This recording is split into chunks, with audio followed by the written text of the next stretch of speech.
So America's labor market is cooling off. My opinion is the economy is a pile of shit at the moment. These tariffs ain't working. Everything is getting more and more expensive. He doesn't have to gaslight us on that. That's just the way it is. And what's happening is people are losing jobs in record numbers.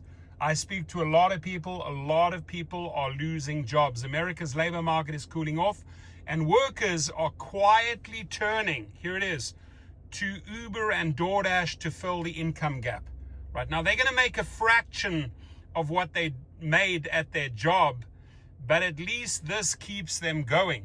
America's labor market continues to cool off, and the gig economy is quietly absorbing some of the employment strain being felt across the country. The new Goldman Sachs analysts found that platform-based gig work opportunities, which include major tech players like Uber, DoorDash, and Instacart, are holding up as traditional payroll cools off. This is easy for them to sign up. They obviously have a car, and off they go. They're into the next race.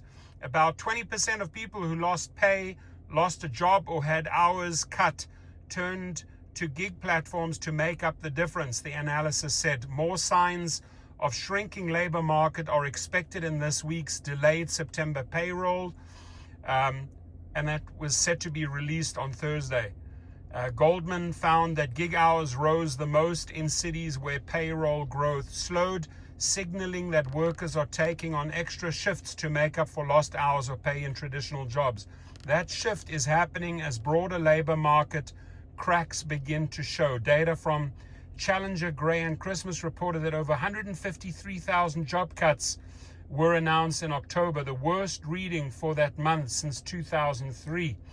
And according to payroll processor ADP, private employees shed an average of 11,250 jobs per week for the 4 weeks ended in October 25. So no matter what the administration tries to sell you or gaslight you on, the economy right now is a pile of shit.